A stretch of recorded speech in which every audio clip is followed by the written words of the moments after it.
J'ai acheté sur le bon coin ce broyeur juste pour 15 € tout simplement car il ne démarre pas.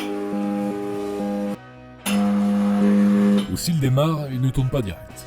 On a l'impression qu'il force et parfois dans le mauvais sens.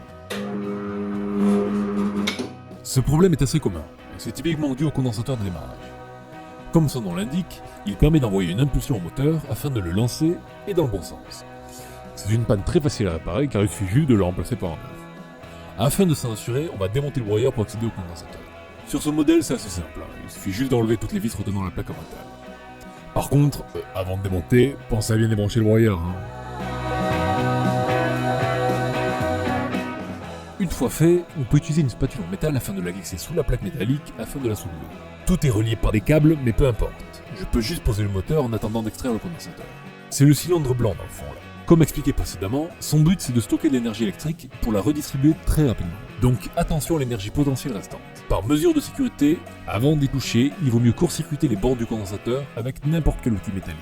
Une fois fait, on peut commencer à déconnecter les cosses et à dévisser le condensateur.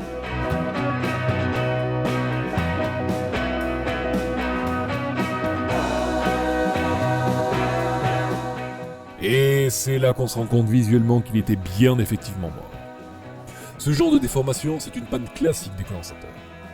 Bon, je mesure quand même sa valeur juste par acquis de conscience, mais sans surprise, je tombe sur sa roue. Je remplace donc direct avec un nouveau condensateur de rechange avec les mêmes caractéristiques. 25 microfarad pour 450 volts. Je le mesure juste au cas où, mais c'est bon, je tombe bien sur mes 25 microfarad. Donc je le visse à sa place.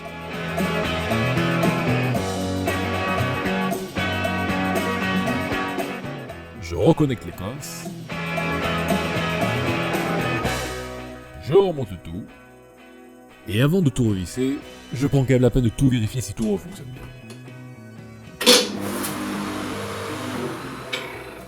Et là c'est tip top. Il démarre au quart du tour.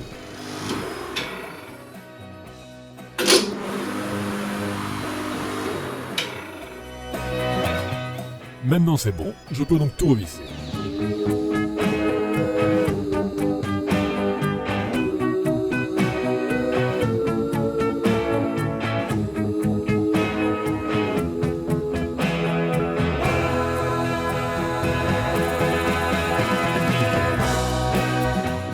Et voilà un broyeur tout neuf qui m'aura coûté en tout 20 € et qui est reparti, je l'espère, pour de nombreuses heures de travail. J'espère que cette courte vidéo vous a plu, n'hésitez pas à mettre un j'aime, et si vous ne voulez surtout pas manquer les prochaines vidéos, abonnez-vous, et surtout, récupérez bien.